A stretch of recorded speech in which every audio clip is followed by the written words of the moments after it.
Gustavo Gorriti, conocido y destacado periodista, para conversar sobre el panorama político y sus perspectivas. Bienvenido, Gustavo. ¿Cómo estás? Gracias, Hans.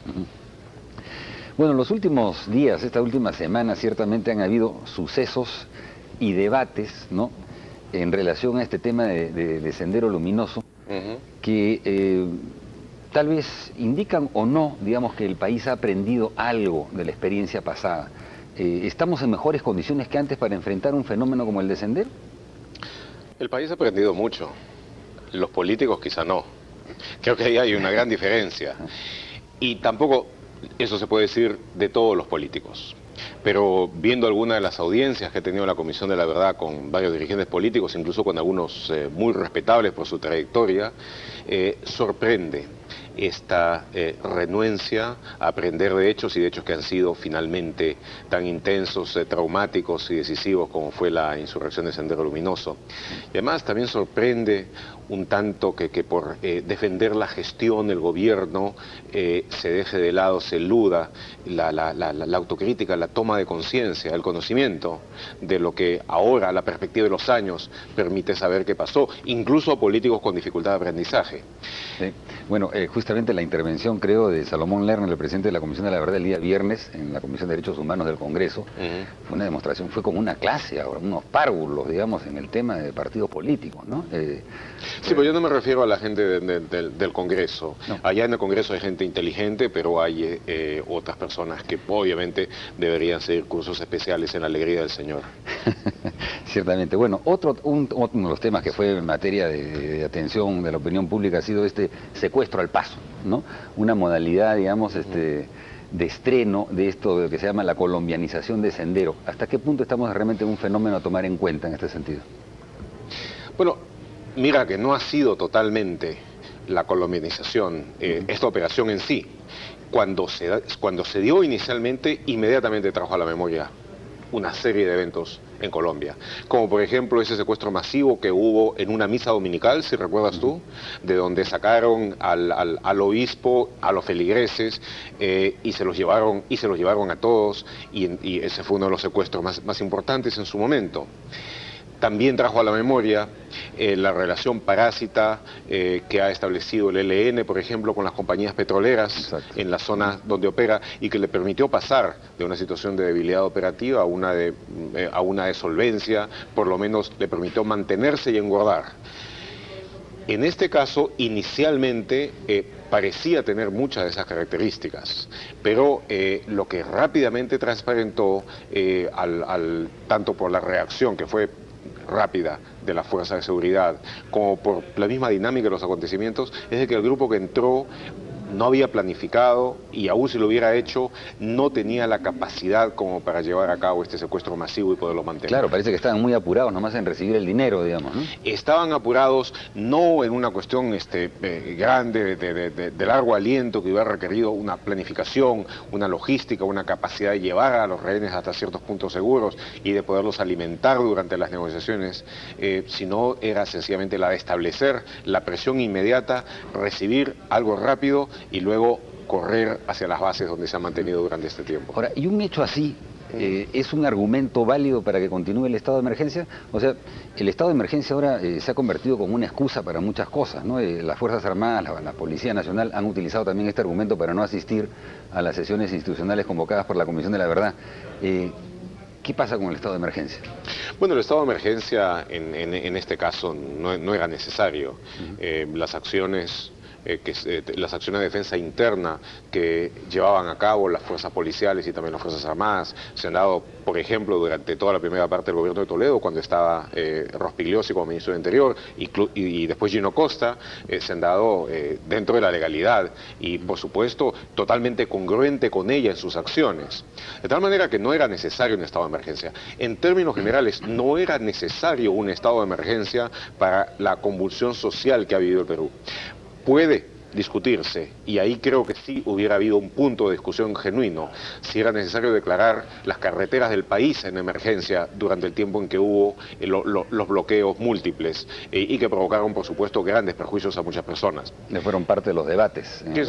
Pero digo, Si se hubiera declarado eso en emergencia, eso se hubiera podido desbloquear como de hecho se desbloqueó en una cuestión de horas. Y ahí hubiera terminado el asunto, porque las otras protestas sindicales, las otras huelgas, no necesitaban en absoluto la declaratoria del estado de emergencia. Y es más, el haberlo hecho es una de las razones que obviamente agudizó el conflicto y después, en el rebote del mismo, llevó a tener un arreglo de lo más desafortunado de la huelga con el SUTEP.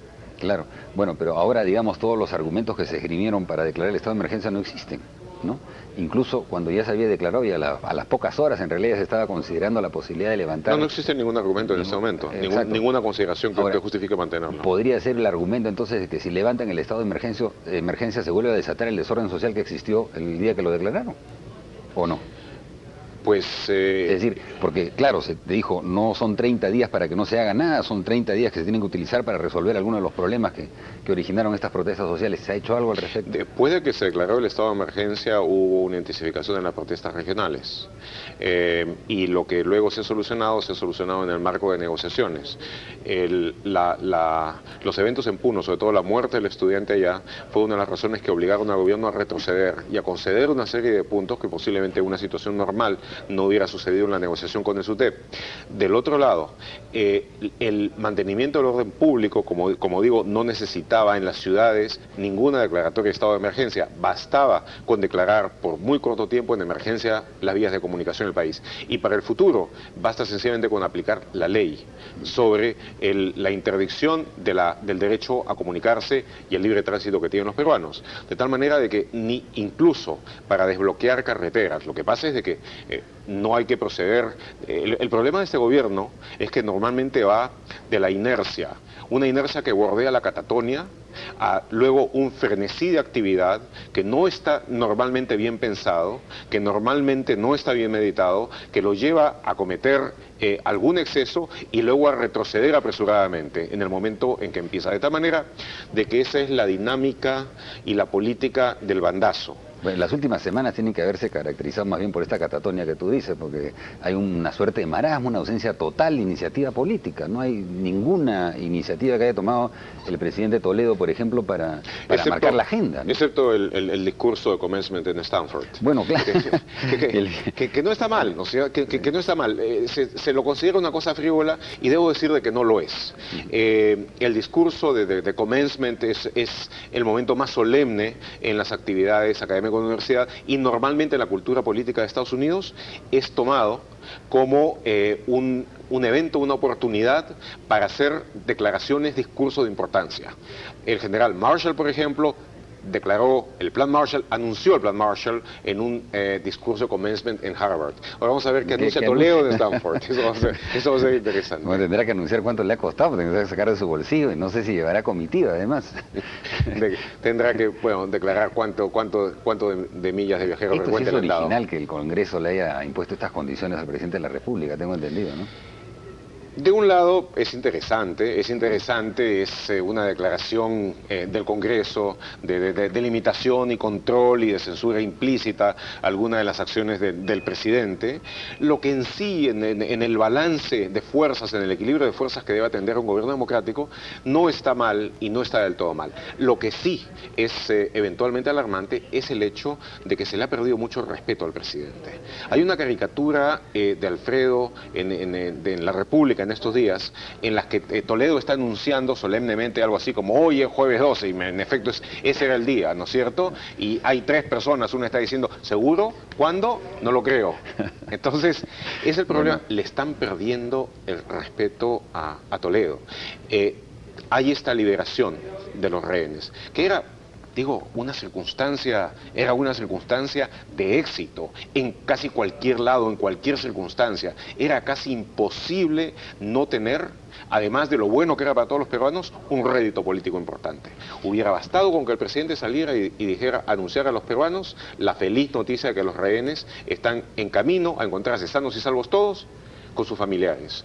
Y sin embargo, tuvo que salir diciendo de que gracias a él y quizá a Willy, se había logrado ese increíble éxito operacional, que se los había rescatado, no habían sido liberados, y por supuesto las inconsistencias saltaron de inmediato y convirtió lo que hubiera podido ser una importante victoria para todo el mundo en otro contraste. Claro, un poco la reacción, buscando que los éxitos políticos vengan de la reacción de los hechos que de repente se le aparecen delante, pero ahí justamente es esa falta de iniciativa. Se ha hablado muchas veces, ahora último además en estos días, de que ciertamente el problema tampoco lo resuelve con un mero cambio de gabinete, por decirlo así, ¿no? Sino que hay una ausencia de rumbo.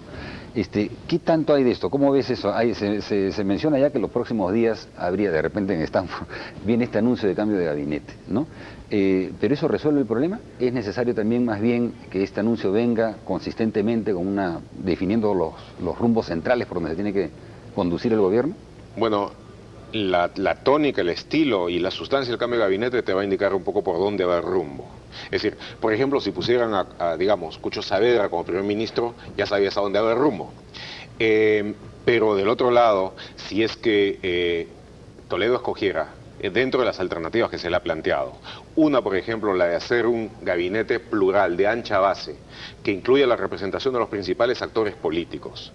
En ese contexto, eso significa de que hay un intento serio de convocar a todas las fuerzas políticas a la tarea común, de rescatar a la democracia del marasmo en el que se encuentra y buscar de llevarla a una conclusión, si no espectacularmente exitosa, por lo menos normal hasta el 2006. ¿Es esa todavía una opción, crees tú, en estas condiciones políticas? ¿Es una opción? Si se manejara con inteligencia, por supuesto que es una opción. Ninguna de estas opciones viene fácil, no basta con que él abra la puerta para que corran hacia ella, aunque hay varios que correrían. Pero, del otro lado, yo creo que sí es una opción con la adecuada negociación, que eso es la política en la democracia, saber negociar y negociar correctamente sin abandonar principios. Ahora, la otra alternativa era convocar o reconvocar a algunos de los mejores ministros y en general personalidades políticas que han servido al gobierno de Toledo durante la primera parte, casi todos de los cuales han sido luego sacados del gobierno, y lo que ha determinado de paso una especie de caída abismal en los niveles de calidad en la gestión gubernativa. O una combinación de esas cosas, o trayendo incluso a gente nueva para que pueda servir. En cualquier caso, un fortalecimiento del gabinete mediante el cambio sustantivo de ministros es fundamental, Empezando por el primer ministro. Por supuesto. Digo, Solari obviamente no va a poder continuar en un próximo gabinete. Él es el que posiblemente ha recibido, como es natural que suceda con un premier, la mayor parte del desgaste, digamos, el producto de la gestión de los Aizanoa, los Sanabria. ¿Qué sectores se fortalecen con estos últimos acontecimientos? Ciertamente no se va a fortalecer ni Sanabria ni Aizanoa, digamos que... Dentro del gobierno. Así es, y con el estado de emergencia y la manera de encarar los últimos problemas, por ejemplo, ¿continuaría Loret de Mola o es un sector, digamos, que se ha desgastado ya? ¿Hay posibilidad de que continúe? ¿Forma parte de otros sectores que tuvieron una alternativa distinta al estado de emergencia, que representaría una alternativa ahora de continuidad?